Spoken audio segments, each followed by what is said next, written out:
اعوذ باللہ من الشیطان الرجیم بسم اللہ الرحمن الرحیم الحمد للہ رب العالمین والصلاة والسلام علی اشرف الانبیاء والمرسلین واہل بیتہ الطیبین الطاہرین المعصومین اما بعد۔ سورہ مبارکہ بقرہ آیت نمبر 106 سے لے کر 112 106 to 112۔ بسم اللہ الرحمن الرحیم۔ ما ننسخ من آیة او ننسها نأتی بخیر منها او مثلها ألم تعلم أن الله على كل شيء قدير ألم تعلم أن الله له ملك السماوات والأرض وما لكم من دون الله من ولي ولا نصير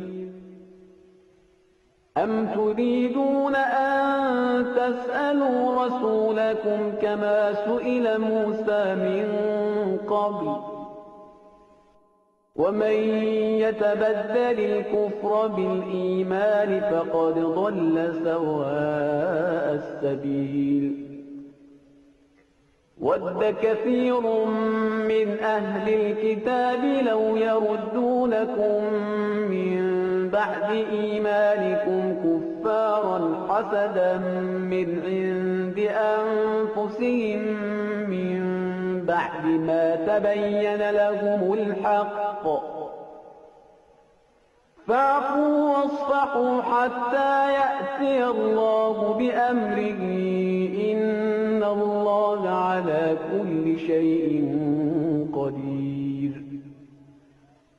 وأقيموا الصلاة وآتوا الزكاة وما تقدموا لأنفسكم من خير تجدوه عند الله إن الله بما تعملون بصير وقالوا لن يدخل الجنة إلا من كان هودا أو نصارى تلك أمانيهم قل هاتوا برهانكم إن كنتم صادقين بلى من أسلم وجهه لله وهو محسن فله أجره عند ربه ولا خوف عليهم ولا هم يحزنون۔ اس صفحے پر پروردگار عالم نے ابتدا میں نسخ شریعت کے حوالے سے بات کی ہے کہ اگر کوئی ایک شریعت آتی ہے اور اس کے بعد اس کو منسوخ کر دیا جاتا ہے یا ایک ہی شریعت کے اندر کوئی حکم آتا ہے اور پھر اس حکم کو منسوخ کر دیا جاتا ہے۔ شریعتوں کے منسوخ ہونے کی مثالیں کہ اس وقت شریعت محمدی نافذ ہے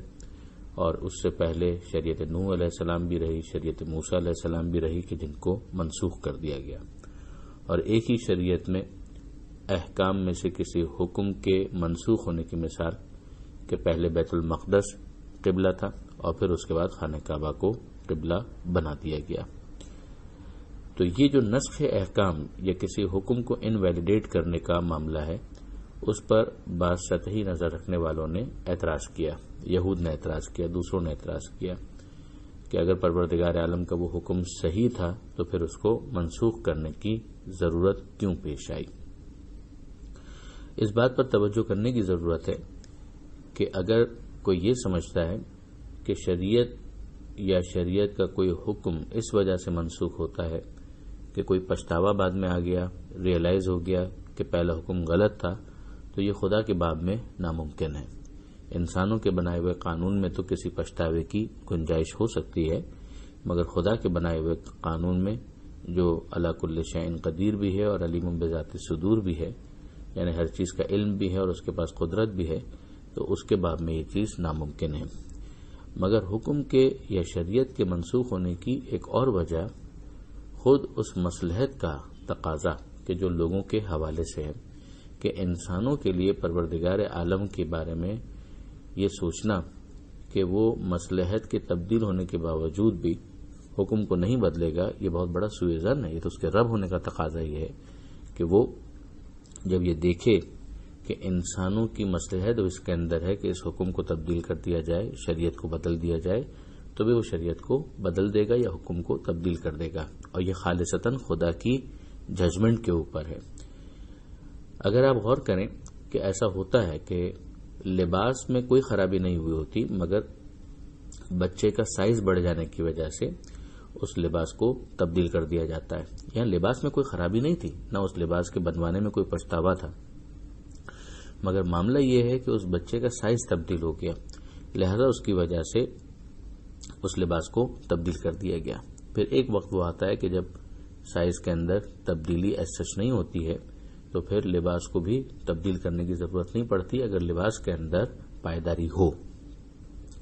پروردگار عالم کی ججمنٹ یہ ہے۔ اب یہ وہ نظام ہے کہ جو ہمارے سامنے پیش کیا جا رہا ہے کہ پروردگار کی ججمنٹ یہ ہے، اسسمنٹ یہ ہے کہ پچھلی شریعتوں کے اندر انسانوں کے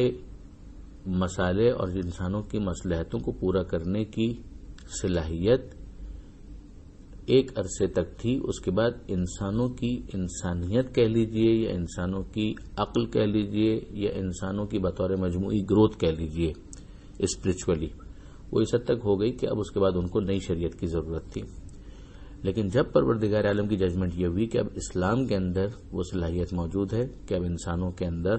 ایسا کوئی فرق نہیں آنے والا، لہٰذا اس کو قیامت تک کے لیے نافذ کیا جا سکتا ہے، تو ودن شریعت جن احکام کی تبدیلی کی ضرورت تھی وہ کر دی گئی، اور اب اس کے بعد اس شریعت کو قیامت تک کے لیے محفوظ کر دیا گیا اور کہا گیا کہ اب اسے تبدیل کرنے کی کوئی ضرورت نہیں ہے۔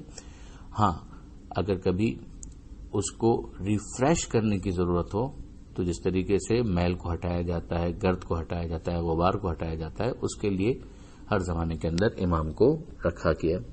اور پھر خود شریعت کے اندر اتنی فلیکسیبلٹی دی گئی کہ انسان خود موضوعات کی تشخیص کر کے کئی مقامات پر اپنے لیے جو سبسٹیٹیوٹ ودن شریعت پرووائڈ کیا گیا ہے اس سے استفادہ کر سکتا ہے۔ مثلا وضو کی جگہ تیمم کا آپشن حالات کے مطابق،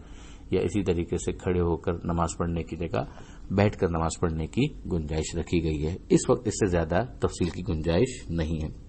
پروردگار عالم نے اپنی قدرت کا حوالہ دیا اور یہ بھی سمجھایا کہ آسمان اور زمین کی ساری ملکیت اسی کی ہے۔ پھر پروردگار عالم نے اگلے فیز کے اندر اس صفحے پر مسلمانوں کو مخاطب کرتے ہوئے کہا کہ سوالات ویسے نہیں ہونے چاہیے کہ جیسے حضرت موسیٰ علیہ السلام سے سوالات کیے گئے، یعنی سوال کا بھی مقصد ہو کہ انسان واقعاً اپنے فہم کو بلند کرنا چاہتا ہے، سمجھ میں اضافہ کرنا چاہتا ہے۔ سوال برائے سوال تو کبھی بھی فائدہ مند نہیں ہو سکتا۔ سوال بہت اہم ہے، مگر سوال کون سا ہونا چاہیے، کیسے ہونا چاہیے، ان دونوں چیزوں کو بھی مد نظر رکھنا چاہیے۔ مثلا موسیٰ علیہ السلام سے جو سوالات کیے گئے اس کے اندر خداوند متعال کو دیکھنے کا مطالبہ، یا گائے والے واقعے کے اندر ہم سوالات کی نوعیت کو دیکھ چکے ہیں۔ پھر پروردگار عالم نے اہل کتاب کے ایک مسئلے کی طرف، ایک نفسیاتی، ایک اخلاقی مسئلے کی طرف متوجہ کیا کہ یہ حسد ہے کہ جس کی وجہ سے وہ اپنے علم پر بھی کمپرومائز کرتے ہیں۔ یہاں پر یہ دو لفظ بہت امپورٹنٹ ہیں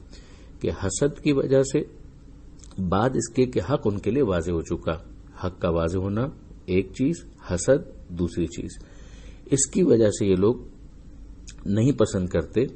کہ جو صاحبان ایمان ہے وہ اپنے ایمان پر باقی رہیں، بلکہ وہ چاہتے ہیں کہ وہ ایمان سے دستبردار ہو جائیں۔ یعنی عقل کا اور علم کا تقاضا تو یہ تھا کہ جب انہوں نے اس بات کو ریئلائز کر لیا کہ یہ لوگ ایماندار ہیں، صاحبان ایمان ہیں اور واقعاً مومن ہیں، تو پھر تو ان کو بھی اس ایمان کی طرف آنا چاہیے تھا، مگر بجائے اس کے کہ یہ لوگ اس ایمان کی طرف آتے، جو صاحبان ایمان ہیں ان کو ایمان کے راستے سے، صراط مستقیم سے ہٹانا چاہتے ہیں۔ تو پروردگار عالم نے اس کے بعد پھر یہ متوجہ کیا کہ ان کے اس رویے کو اس وقت اگنور کر دو، نظر انداز کر دو، جہاں معافی کا معاملہ ہو وہ معاف کر دیا کرو، یہاں تک کہ اللہ کا امر آ جائے۔ یقیناً اللہ ہر چیز کے اوپر قادر ہے، یعنی وہی مہلت جب تک خدا دینا چاہتا ہے درست ہے، پھر اس کے بعد جب پروردگار عالم کی طرف سے اگر کوئی فیصلہ کن مرحلہ آ گیا تو پھر کوئی بھی اس سے بچ نہیں پائے گا۔ پھر اگلا حکم جو دیا گیا وہ یہ تھا کہ نماز کو قائم کرو اور زکوٰۃ کو ادا کرو،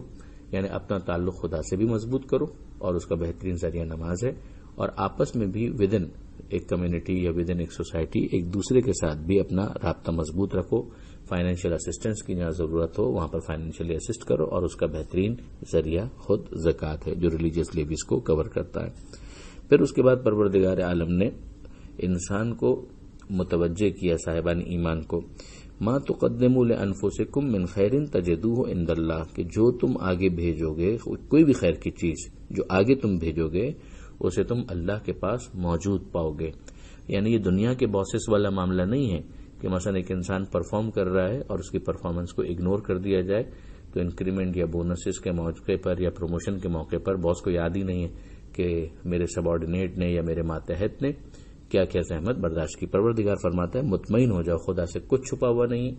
جو تم خیر کا کام کرتے ہو، جس کو تم آگے بھیج رہے ہو قیامت کے دن کے لیے، تم اسے اللہ کے پاس محفوظ پاؤ گے. جو عمل تم کرتے ہو اللہ اس کو دیکھ رہا ہے. آخری حصہ جو اس صفحے کا ہے اس میں پروردگار عالم نے پھر جو آرزویں اور تمنائیں تھیں ان کی طرف متوجہ کیا جن کی کوئی بیس نہیں ہوتی. ایک میں پہلے بھی عرض کر چکا کہ جس کو امانی کے ذریعے سے تعبیر کیا گیا کہ ایک تو وہ انسان کی خواہش ہے کہ جس کے لیے وہ سیریسلی ایفرٹ کرتا ہے، اور ایک یہ انداز ہے کہ یہود کا، تو اس کو یہاں پر سمجھایا جا رہا ہے کہ ان لوگوں نے کہا کہ جنت میں داخل نہیں ہو سکتے مگر یہود اور نصارہ. ظاہر ہے کہ وہ ایک دوسرے کے بارے میں بھی ایسی کوئی بات نہیں کہتے تھے، مگر اوور آل اہل کتاب کا اپنے بارے میں یہ نظریہ تھا، یہود کے بارے میں، نصارہ کے بارے میں. تو پروردگار فرماتا ہے کہ تلک امانیہم، یہ ان لوگوں کی خام خیالی ہے، یہ ان کی آرزویں تو ہو سکتی ہیں مگر ان کا حقیقت سے کوئی تعلق نہیں ہے. پھر پروردگار نے معیار بیان کیا کہ کیوں نہیں، وہ کہ جس نے سر تسلیم خم کیا اللہ کی بارگاہ میں اور نیک عمل بھی کیا. وہی دو باتیں، ایمان بھی ہو اور اعمال صالح بھی ہو، تو اس کا اجر اس کے رب کے پاس محفوظ ہے اور اس کے لیے کوئی خوف نہیں ہوگا. خوف کا تعلق مستقبل کے ساتھ، ولا ہم یحزنون، اور ان کو کوئی غم بھی نہیں ہوگا. غم کا تعلق ماضی کے ساتھ کہ نہ ماضی کی یادیں انہیں غمگین کریں گی اور نہ ہی مستقبل کا انہیں کوئی خوف ہوگا. ایک مرتبہ جنت میں داخل ہونے کے بعد ان تمام معاملات سے